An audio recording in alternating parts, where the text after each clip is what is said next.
Pickle, episode 17. We are recording on Monday, December 7th. This will be out to you on December 8th. Chris, how are we doing? Oh, I'm doing. I just had to pick up dog poop, number one. Yeah. Number two. Late recording due to dog poop on your rolling chair. That's disgusting. Yeah, it was kind of gross. Usually it's pretty easy because it's hard poop and I don't have to worry about anything. I happened to roll in some of it. It wasn't great. Do you want me to do an aggressive segue right now? Sure. Speaking of dog poop, had some interaction with Jeff Fry this weekend. That was aggressive. I'm going to hear about that from Shigon Nation. So that's fun. So Jeff's like the grandfather of old school baseball on Twitter. He loves being old school. He loves telling people they don't know what they're talking about. He told me that I'm not worth their time. He's speaking for all of Shigon Nation this weekend, which was fun. And the trigger for all this was a clip of Tony Gwynn, who is one of the greatest hitters of all time, talking about the swing and how to gather and how to load. And it's just, to me, the irony of everything. And this is a recurring theme because it's just a recurring theme in the world of baseball. But Tony Gwynn of all time is saying, when the ball is being released, get your front foot down. So get your front foot down when the ball is released. Take your hands back when the ball is released. And he demos it. And then I replied with a video of Tony Gwynn picking up his foot as the ball was being released. So this is the constant struggle of a non-major league player, non-former major league player. So maybe you can speak up with some semblance of credibility, because I obviously don't have any, because you did play in the big leagues. You hit 320 in the American League. So 321, sorry. Yeah. So how do we reconcile this? Because if a hitter's late, you need to tell them to get their front foot down earlier. That's reasonable, rational, logical even. If they're late, load earlier. But most hitters get their swings blown up by loading too early and stopping, so they lose all athleticism, and they get into a really bad load pattern. Their leverage is all messed up, so then they have to push, and then it being late because they were early, because they have there's no adjustability happening when decision making is happening, so they have to stop and wait, and then they have terrible swings. So what Tony Gwynn says is not what he does.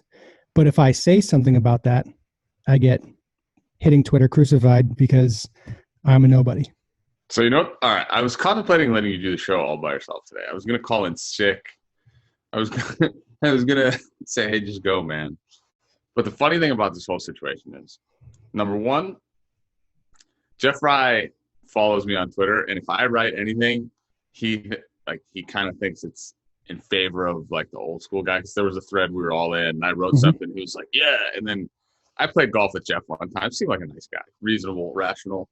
That's kind of all out the window now, in the sense that I literally was the guy who did all the things that the old school guys told me to do when I was a kid, and I stunk. And by stunk, I mean I wasn't a major league caliber player. And then you taught me all the stuff that you taught me or pointed out to me, and then we learned it together more, and I became awesome.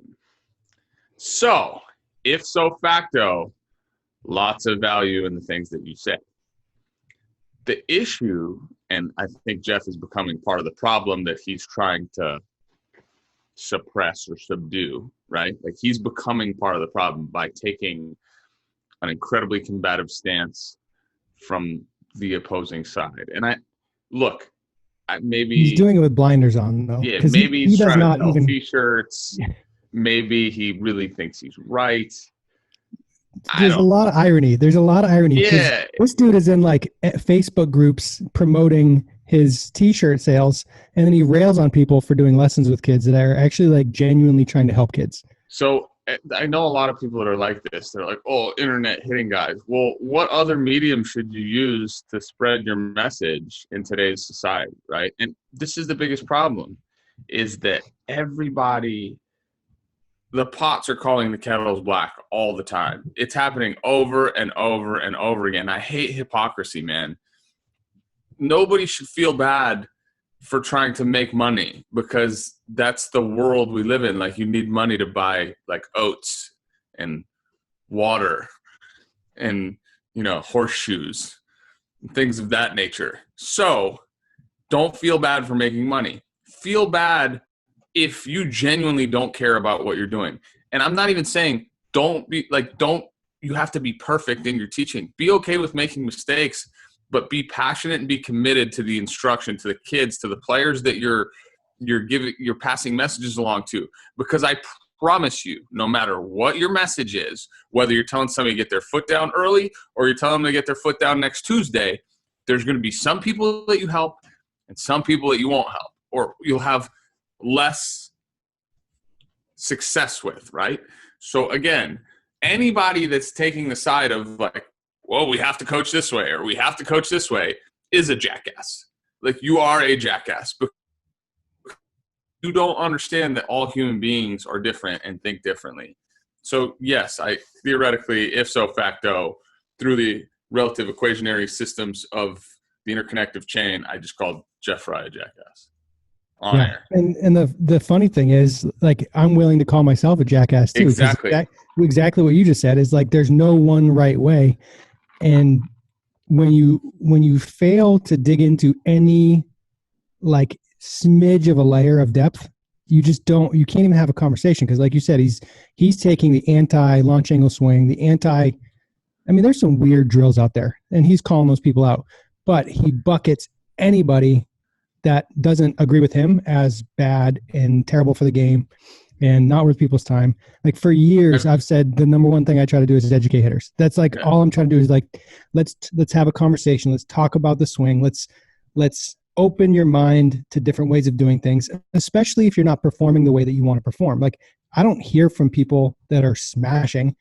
Like, why those aren't the people that are looking for help. The people that, like, Albert Pujols in 2001 wasn't going to call up a hitting coach to be like, hey man, I'm looking for an overhaul.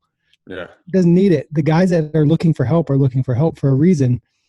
And like, they need to try something new. They need to have a refresh. They need something to kickstart their process. And it's crazy to me. And the irony of him like selling shirts and marketing himself as heavily as he does with this whole thing it's super ironic. And he plays a big time status game, where it's like, if you don't have MLB experience and you're not credible, which is frustrating. But it's so thick with irony. And then like, just objectively, just look at what Tony Gwynn did. And it stinks that, like, I would love to have a conversation with Tony Gwynn. That's obviously not possible. Like, I'd be so curious to know what Tony Gwynn would say. And he was one of the first guys to really study video. Like, everything in that video that Tony Gwynn was talking about is what I lived by as a hitter through my entire career. Like, get my foot down early, take my hands to the ball, stay inside the ball. I lived by it. And then, like, what most people don't realize, and what I think the biggest disconnect is with these amazing elite hitters, don't fully realize what they do with their bodies. They don't fully grasp their moves. So when they try to teach it, there's things missing because they don't know, they have no awareness of it. So how are you supposed to teach something you don't know you're doing? Well, the point, it's like Tiger Woods. Can Tiger Woods teach everybody to be Tiger Woods? Of course not. Of course not. And then the analogy that I've been delaying using on Twitter is the golf analogy. So if you get some young kid that's just like snap hooking, crazy slicing, has no control of the golf ball, you just gotta, hey kid, knock it down the middle. Keep it simple. Just keep it simple. Like, what are we doing?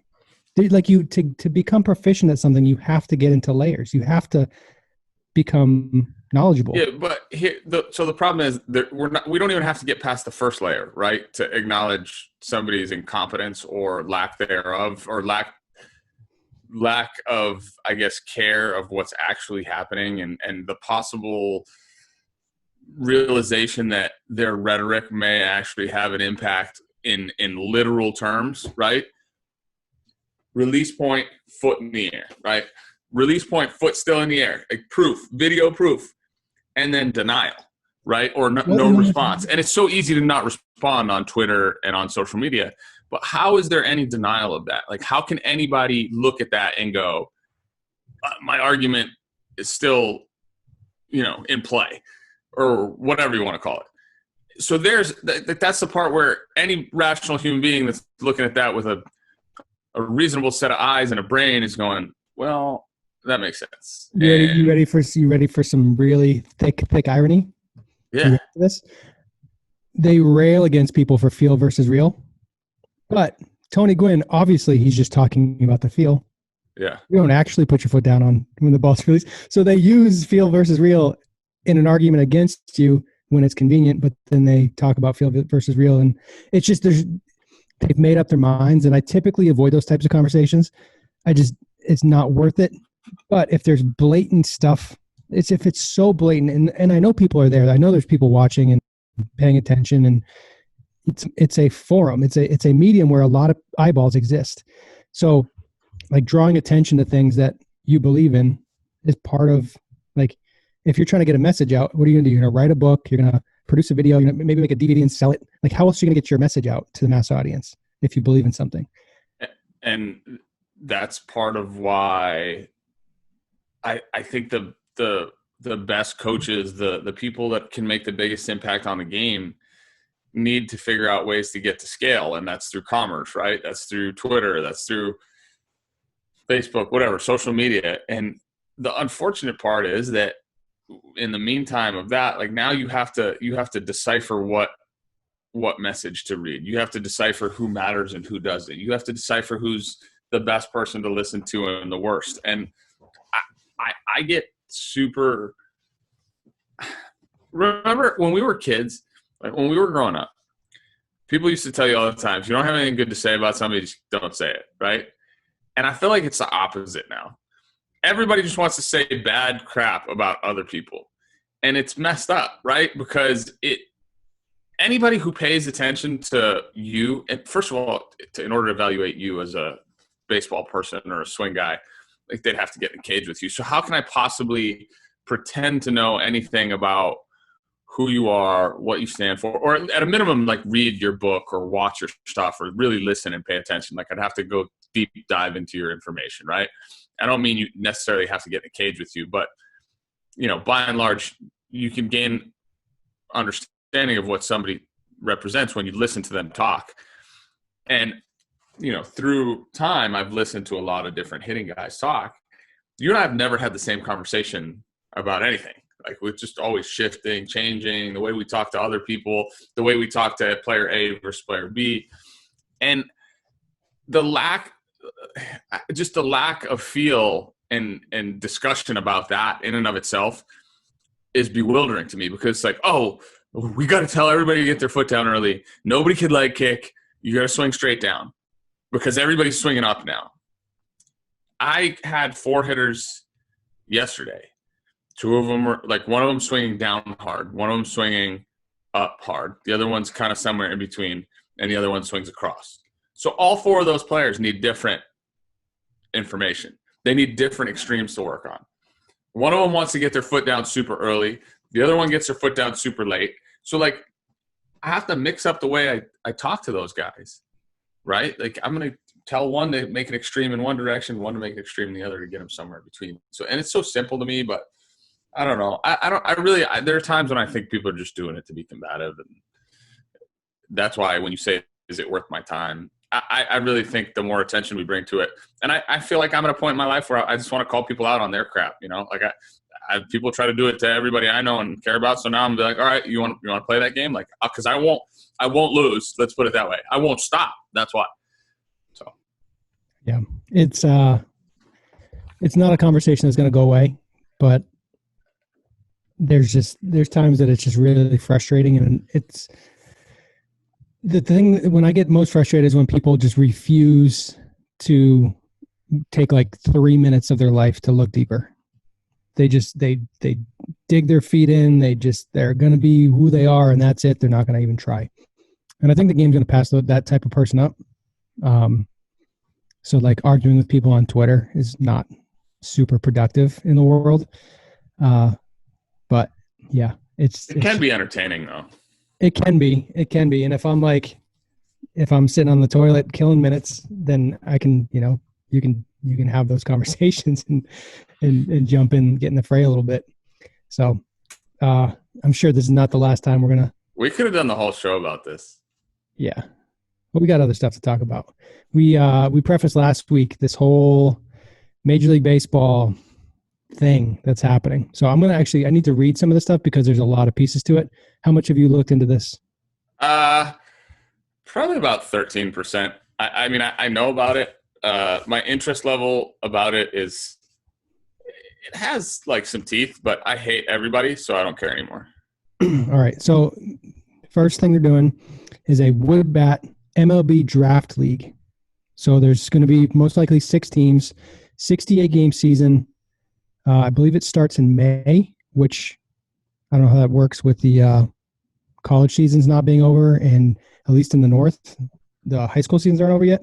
It's a league intended for like draft eligible high school players, college players, junior college players. Then MLB announced an 8-team Pioneer League that is not affiliated but will become an independent partner league with MLB. So MLB is going to provide initial funding for operations and install scouting technology. Weird. It's going to be in Colorado, Idaho, Montana, Utah. What else we got?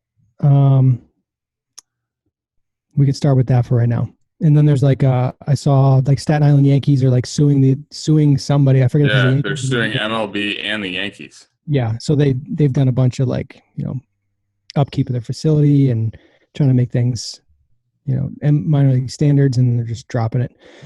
So obviously there's my favorite quote in the article was MLB said in a statement that players will receive unprecedented visibility to MLB club scouts through both in-person observation and state-of-the-art scouting technology and educational programming designed to prepare them for careers as professional athletes. Ha! That's My nice. dog just barked after I did that. That's nice. So I have a couple questions about like that. More like questions for the world, not necessarily for you. Somebody's frozen. Am I frozen? Me. I was frozen. All right. So they're doing the 68 game season for these college players. I mean, this is straight up a data play. There's a huge data technology play here. And we've had many conversations about this, especially when you get into the realm of professional baseball, that there's a giant presumption that these guys know what they're looking for, and there's going to be decisions made based on algorithms and based on data that the players aren't even aware of, and their entire careers could get altered because of this without them even really knowing it, which is pretty scary. They might be really good players, but a certain metric pops up that says they're not good. I'm not trying to be overly dramatic, but there's going to be situations where it's like, hey, your heart rate spiked, and that means you're not a clutch player, so you're not going to get drafted and blah, blah, blah. Ideally, we get into a situation where the player gets an opportunity, they play and they earn their way up and blah, blah, blah.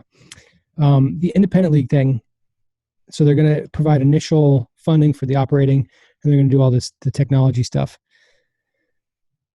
If this is an independent league, I know we both played indie ball, and there was like a built-in barrier for guys to get signed with the contract purchase. So I'm curious, like, if this is a true independent league where any team can just snatch up a player, it's pretty interesting.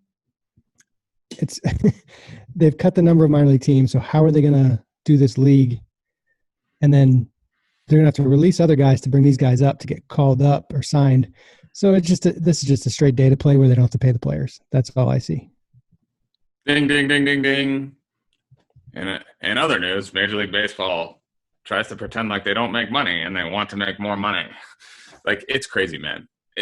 Didn't the owner of the Phillies just come out and say they lost like $2 billion last year? When can't sign Real Muto because they lost $2 billion. The actual number was like they lost $135 million or something to that tune, which still, okay, and nobody's saying like lose $135 million is cool, but I think you're going to be okay. You probably bought the franchise at like $200 million or $100 million, whatever it was, and now it's worth like probably close to $3 billion. So I think it's all going to work out. Like, you're going to be all right. First world problems type stuff. But to this point, I don't understand, like fundamentally don't understand why there's this incessant need for them to collect data, right? Because they're insinuating that what to do with it. And everything that they've done in the last, I don't know, 10 years maybe, I'd say it's probably been 10 really, there's been like this hard push at data and analytics and, trying to figure out where value is in players. And you've seen salaries just get steamrolled really, other than for, the top 1% has still continued to go up. Like Mike Trout's going to make his 40, Mookie's going to get his 40, whatever it is. And they're probably like the frontline pitchers. And it's really, really a shame that the game feels like they need to do this. Because it's so manipulative and it's so easy to see it once you're inside it. Because as a player, you just think growing up, like you're going to just get opportunities if you work the hardest and you go about your business the right way. And it's a shame because like, it's amazing to see how many major league players get like overlooked or pushed aside right now. Guys that had really nice careers, they get to year 6, year 7, and they're just out. Like there's nowhere for them to go. And you go, what the heck? Like where, like what happened? And if you're really paying attention, it's so easy to see it. And now with this stuff, it's just more of the same. Like we just want to control everything. We want to control them when they're younger and we want to pay less money for them. Like, the people, like the teams that are coming out and saying, oh, we've raised minor league salaries. Well, you've also cut teams. So you're offsetting costs by doing that. So don't come out and sell me this bill of goods. Like all their public statements where they look holier than thou, they all have agendas. Like they're all agenda statements. And the only agenda is make more money and try to leverage the entire market and make it your own. Period. Like owning Rawlings, like why did they buy Rawlings? Well, like, duh. Like they want to do whatever they want to the baseball. They want to be able to manipulate it however they want. And they want to cut costs for themselves, like by buying into it. Now it's an investable product instead of them like just whipping out cash to go buy baseballs and equipment. Like it's so belligerently obvious if you're paying attention. And it's a shame. Like it's, you're trying to like, and you're selling this bill of good to the players. It's an unprecedented opportunity to get visibility. For 120 years, scouts have been watching players play. Like, how is this unprecedented? Well, because it's all in one location. Cool. You're going to send all your major league scouts there. You're not going to have them anywhere else. Like, you're not going to have any amateur scouts in the Northeast. What are we talking about? Like, what are we talking about? And it's not like you can't just like record yourself and then put it on Twitter. Yeah. You're good. They're going to see it. Like, guys are getting signed with cell phone videos and batting cages now. So, yeah. The talent, I saw one tweet this weekend. I think it was Casey Fisk. He wrote like 99% of tryout decisions at like a high school or youth, whatever. Yeah. 99% of decisions for cuts can be made in the first 3 minutes watching people play catch. Yeah. Like 1,000% true. Show me playing catch for 2 minutes, field 3 ground balls, and take 4 swings, and initial cuts are going to happen. Pretty simple. And I like just run or even warm up. Just let me watch you warm up. I get a pretty good idea of what's happening. We can probably sit in a room for 5 minutes and you figure it out pretty good too. I almost wouldn't mind if Major League Baseball just come out and be like, yeah, we just want to own everything. We want all the data. We want to be able to screw as many people as possible. Like I'd appreciate them more for that. I'd be like, all right, cool. At least you're being honest. Well, the angle that people don't realize is they're trying to figure out how to pay players the least amount possible. Yeah. So having the younger players push out the older players. So like they're getting data. They've been doing this in minor league. They've been hyping up prospects. You've been talking about this for years. They hype up prospects, guys that haven't done anything in the big leagues. They got guys in AA on the MLB website, and they're pushing out the older players because the older players, based on the traditional negotiation, have made more money because they're later in the career. So the more pre-ARB players they can get on the roster, the more pre-free agency players they can get on the roster, the less money they're going to have to pay. Yeah. And historically, baseball is a very profitable sport. There's so much money in the media. They don't even need people at the fields anymore. Yeah. There's so much money being made on the media side. They just need games to occur to make tons of money. So sometimes not even that. If they make their payrolls lower, if they can get productive players at younger ages and push out the older guys, and they have whatever metrics they choose to determine that, where they're controlling the numbers, the scales are all tipped in their favor. But the funny thing is, they don't even need productive players. No. They don't like that's why teams are going, we don't need to win. The Yankees, the Dodgers, the Red Sox, and by the way, the Red Sox punted this year too for the first time in a while. So it's really the Yankees, the Dodgers that are going hard in the paint, that are just keeping the league afloat. The Cubs maybe, but they kind of punted this year a little bit. Yeah, the White Sox didn't. They just let people go. Yeah, so there's guys that are getting that aren't getting contracts. They're not getting tendered. That it's like, oh well, as a free agent they make this, or their tender contract is worth $10 million, but we think on the free agent market they're going to be worth $7 million. So they just don't sign them. They just let them go. There's just if you don't realize Major League Baseball is a business and everything that they touch, everything that Major League Baseball touches and owns as it relates to baseball, the sport, is a business. And they're looking out for their own interest first. It's terrifying. And by like over the years, Major League Baseball has been a league where you get paid based on service time, right? And I think that's the thing that the people don't really understand, right? So the name of the game is the longer you spend, the more you get paid, because arbitration is structured so that your salary cannot go down. When you get to free agency, the expectation is that your salary will go up again, right? So in the NBA and the NFL, that might not necessarily be true. You might sign your first deal and you could sign a rookie deal worth, I don't know how much money, and then your next deal could be worth less because there is no arbitration or there's no sliding scale of your service time paying you. And that's just traditionally how it's been. Now, the beauty of that for Major League players has been the fact that they've been able to ultimately just allow free agency and other things to continue and be pursued and for those long-term deals to get signed. So it's like give and take no matter what, right? The player signed the 10-year deal, like the market, whatever. So like for all the things that people say are bad about the contracts that teams are giving out, like there's got to be give and take. And this is why there's ultimately no peace between players and owners. There's almost no middle ground because it seems like the owners are trying to take every advantage, where it's like, you should just be thankful. You should just be thankful that you have a job. You should just be thankful that you're getting to play baseball and somebody's paying you to play baseball. I got both of them. They both came. Yeah. So, hi guys. We're doing a show. It's interesting to see how it all plays out. I generally don't like when top talent's getting pulled out of local leagues at the high school level. It's been happening with travel ball for a while. I think it makes the level of local baseball drop when the top players are getting pulled out, and then there's like a whole trickle down effect with that, where you might get less guys playing because of it. I don't see it makes the sport more and more exclusive instead of inclusive, which I don't like. Let's move on. Paul George, basketball player, complaining about his season, I guess. And he said that he was being treated like a shooting guard, like a Ray Allen or JJ Redick type. Kevin O'Connor, I don't know who this guy is, some NBA writer for The Ringer, pulled out the receipts, and he said that Paul George finished 33% of his total plays using pick and roll, which was a career high. Prior high was 25%, which is very different. He's not like a spot up shoot guy, like just chasing baselines, I guess. Am I saying that right? Like, I feel like JJ Redick just sprints back and forth and just tries to get open. It comes off double screens, just yeah. Yeah, he's just catch and shoot type guy. So Paul George is complaining about stuff that isn't real. So is his perception wrong? Is his failure clouding his perspective on what actually happened?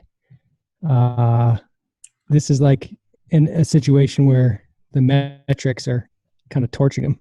Well, and then the other day he came out and made a comment like he wants to stay in Los Angeles the rest of his career. Which he said that about every other place he's played. He said the same thing. Yeah. I mean, look, what it comes down to me is the conversation about, we talk about winners and clutch players, like big time players all the time. I'm not saying Paul George can't win, right? I don't think he can't win. But if he needs to be the center of attention to win, it's going to be hard. It's going to be difficult, right? And not that he's the center of attention, like they have Kawhi and they have some other good players. But he's obviously a big piece of, the Clippers. It's hard to win with guys like this because it just becomes easier for them to give you a reason why not instead of figuring out how to. If that makes any sense. That's my favorite line I think I've ever said. It's easier to give a reason why not instead of figuring out how to. It's way easier to point out failure without solutions. Yeah. And just say, this is what's wrong, this is what's wrong, this is what's wrong. And then we've talked about this in the past where it's like, if things aren't going well, that might be the time to keep your mouth shut and work harder, as opposed to going on podcasts, all the smoke with these two guys that I don't know. But even if you do, even if you want to, why not go on a podcast and be like, yeah, dude, I need to be better. This goes the case in point about what we were talking about before about with the stuff with Fry. Just how about just be like, yeah, I sucked. I need to be better. I wasn't good enough for us to win. Because if you don't look at yourself before you look at everybody else, how dare you call everybody else out if you ain't coming with it? How dare you give somebody a reason why when you didn't leave everything you had there? Because there was more. It's been very abundantly clear to everyone that there's more with Paul George, and Patrick is dying to just dive in and talk about it. There's more, bro. We all know it. You know it. I don't know why you're trying to fool us. This you know who used to do this? And I've heard really good things about this guy. I hate that I'm even bringing it up. But John Lackey had trouble in Boston. You know why John Lackey had trouble in Boston? Because he would give up 11 in 3 innings, and then he'd go into his presser and be like, man, I felt like I had good stuff today. I'm like, bro, you just gave up 4 absolute rockets in the first 2.5 innings, and then you got yanked and you were putting your sad face, upset face on. Just come out and be like, dude, I sucked. I was terrible. I need to be better for us to win.